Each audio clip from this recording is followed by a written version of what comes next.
कनक, tender coconut, naturals की ice cream. तो भाई टेंडर कोकोनट आइसक्रीम के लिए सबसे पहले पैन में लेंगे 1 कप भर के दूध, ये है अराउंड 250 ml, और कोशिश करके ना फुल फैट दूध ही यूज कीजिएगा तो बेस्ट रिजल्ट आता है। और गैस अभी ना ऑफ है। इसमें मैं डाल रही हूँ आधा कप भर के मिल्क पाउडर। आप कोई भी ब्रांड का यूज कर सकते हैं या फिर डेयरी व्हाइटनर भी चलेगा, ठीक है। अब इसमें मैं डाल रही हूँ बस 1 टेबल स्पून भर के कॉर्नफ्लावर, बहुत ज़्यादा बिल्कुल नहीं। इन सारी चीज़ों को ना सबसे पहले मिक्स कर लेंगे, विस्क कर लेंगे, ताकि इसमें कोई भी लम्प्स ना हो, वरना अगर आप ये सारी पाउडर वाली चीज़ें गर्म दूध में डाल देंगे ना तो गांठें पड़ सकती है, ठीक है। ये देखिए सारी चीज़ें घुल मिल गई है। अब गैस का फ्लेम कर देंगे ऑन और इसको पकाएंगे 3 से 4 मिनट के लिए लो मीडियम फ्लेम पे। तो इसको लगातार चलाते रहिए ताकि नीचे से लगे ना। और ये देखिए जब इसमें अच्छा खासा उबाल आ जाएगा तो इसको और 1 मिनट के लिए पकाना है। तो इससे क्या होगा, जो कॉर्नफ्लावर का कच्चापन है वो पूरा खत्म हो जाएगा। और अब देखिए मिक्सचर कितना ज्यादा गाढ़ा हो गया, एकदम मोटे मोटे बबल्स आ रहे हैं। तो बस इस स्टेज में गैस का फ्लेम कर दीजिए ऑफ। ये देखिए कितना ज्यादा गाढ़ा और क्रीमी हो गया है, बैक ऑफ द स्पून भी कोट कर रहा है। और इसको आने दीजिए कंप्लीटली रूम टेम्परेचर पे। तो आपको चाहिए तो आप इसको दूसरे बोल में डाल के रख सकते हैं ताकि जल्दी से ठंडा हो जाए। अब नेक्स्ट एंट्री होती है हीरो इंग्रेडिएंट की, जो कि दिया है मुझे अमित ने। यहाँ पे मैंने लिया है टेंडर कोकोनट, यानी कि ये पानी वाला नारियल। इसकी जो मलाई है ना मैंने अलग से निकलवा ली थी पहले से ही भैया से। और ये देखिए इसका जो पानी है उसको भी अलग कर दिया है। तो ये जो है ना एक बड़े से नारियल की एकदम मोटी वाली ताज़ी मलाई है। और अगर इसमें कोई भी ब्राउन पार्ट्स वगैरह हो, छिलका वगैरह हो, तो उसको आप निकाल के अलग कर लीजिए। ये देखिए सारे छिलके अलग कर लिए। अब इसमें से एक बड़ा टुकड़ा अलग से मैं रख रही हूँ रिजर्व करके, जिसको मैं गार्निशिंग में यूज करूंगी। और बाकी के टुकड़ों को ना थोड़े छोटे छोटे पीसेस में करके ट्रांसफर कर लीजिए ब्लेंडर में। अब इसमें मैं डाल रही हूँ करीबन आधा कप भर के नारियल का पानी, और इसको ना अच्छे से ब्लेंड कर लेंगे।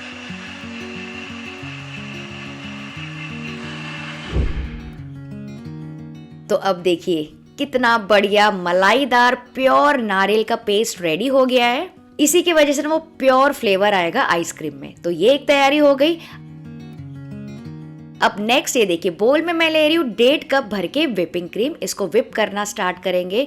और मैंने आपको पहले भी काफ़ी बार बताया है, जब भी आप क्रीम व्हिप करें ना तो क्रीम अच्छी खासी चिल्ड होनी चाहिए।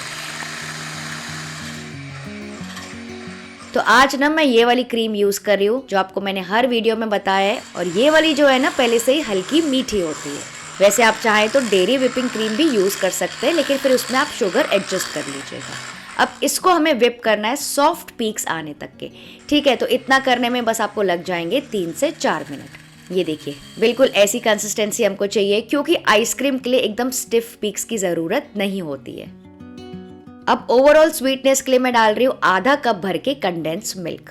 आप चाहें तो इसके बदले पिसी हुई शक्कर भी डाल सकते हैं, लेकिन इससे क्या होता है ना बढ़िया सा क्रीमीनेस और रिचनेस भी आती है, ठीक है। अब साथ ही डाल रही हूँ जो कोकोनट पेस्ट हमने तैयार किया था वो यहाँ पे डाल दीजिए। और अगर आप मेजरमेंट से पूछे तो इसको मैंने कप में भी डाल के मैं आपको दिखाती हूँ। ये है पूरा 1 कप भर के। और जो दूध हमने पहले तैयार किया था ये देखिए वो भी अच्छे से ठंडा हो गया, इसको भी यहाँ पे डाल देंगे। तो ये वाला जो दूध है ना कंप्लीटली ठंडा होना चाहिए रूम टेम्परेचर पे, वरना आपकी जो मलाई है यानी कि क्रीम है वो फट सकती है। अब इन सारी चीज़ों को ना फिर से बीट कर लेंगे 1 से 2 और मिनट के लिए। एंड ट्रस्ट मी फ्रेंड्स, अगर आप इस प्रोसेस से बनाएंगे ना एकदम भरपूर नारियल का फ्लेवर आता है। कोई भी आर्टिफिशियल फ्लेवर, एसेंस, कलर की ज़रूरत बिल्कुल नहीं है मार्केट की तरह। कोई GMS नहीं डाला है, कोई CMC नहीं डाला है, फिर भी इतनी ज़्यादा बनेगी ना अच्छी, मैं आपको क्या बताऊँ, आपको गारंटी मैं देती हूँ।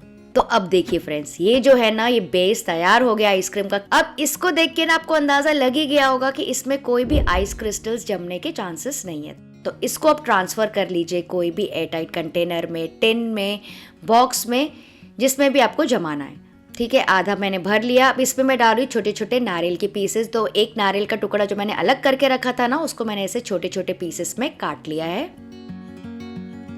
तो सब तरफ थोड़ा थोड़ा डाल दीजिए और फिर से इसको अच्छे से भर लीजिए ऊपर तक के। तो अगर आप एक बार ये वाली आइसक्रीम बनाते हैं ना तो सच में आप नेचुरल्स वाली आइसक्रीम भी खाना भूल जाएंगे। और फिर से ऊपर डाल दीजिए थोड़े से और नारियल के पीसेस।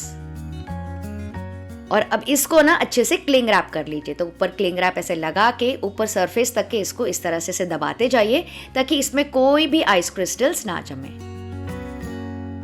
और फिर इसको फ्रीज होने देंगे पूरी रात के लिए। अच्छा, थोड़ा बहुत मिक्सचर ना मेरे पास रह गया था, तो मैं क्या करी हूँ, इसको सेट करी हूँ इस तरह के कोकोनट शेल्स में, मतलब कि जो कि नारियल के शेल्स मेरे पास बचे थे। बहुत ही बढ़िया लुक आता है इसका जमने के बाद। इसको भी आप चाहें तो क्लिंग रैप कर सकते हैं। इसको मैंने कटोरियों के ऊपर रखा है ताकि फ्रीजर में रखने में आसानी हो।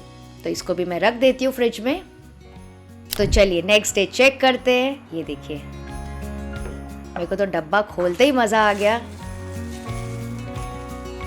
मैं आपको स्कूप करके दिखाती हूँ कितनी ज्यादा स्मूथ, क्रीमी, मलाईदार बनी है और बिल्कुल भी आइस क्रिस्टल्स नहीं है ऊपर। आपको टेक्सचर देख के पता चल गया होगा, बहुत ही बढ़िया टेक्सचर आया है। और घर पे ना ऐसी आइसक्रीम बनाने का अलग ही सेटिस्फैक्शन रहता है, खास करके फैमिली के लिए। तो ये पहला स्कूप तो मैं सर्व कर रही हूँ वॉफल कोन में, जो कि है मेरा फेवरेट तरीका, क्योंकि मुझे ना कोई भी आइसक्रीम वॉफल कोन में खाना बेहद पसंद है। तो ये जो आइसक्रीम है ना इतनी ज्यादा स्मूथ बनती है, आई एम श्योर आप इसको गर्मियों में ना बार बार बनाना चाहोगे, एकदम प्योर और नेचुरल। तो बाकी के स्कूप में सर्व कर रही हूँ इस प्लेट में।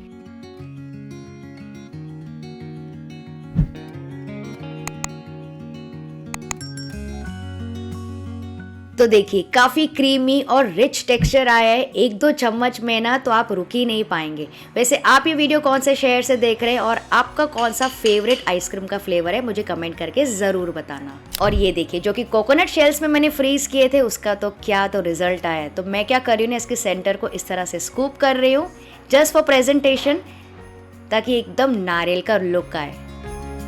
ये देखिए, और इस वाली शेल वाली आइसक्रीम को देख के ना अमित और बच्चे तो इम्प्रेस ही हो गए। वर्थ ट्राइंग है घर पे। तो इस आइसक्रीम को आप 10 में से कितने मार्क्स देना चाहोगे, मुझे कमेंट करके ज़रूर बताइएगा। तो फ्रेंड्स, वीडियो देखने में थोड़ा भी हेल्पफुल लगा या फिर आपको मज़ा आया तो प्लीज़ वीडियो को लाइक, शेयर और सब्सक्राइब ज़रूर करके जाइएगा।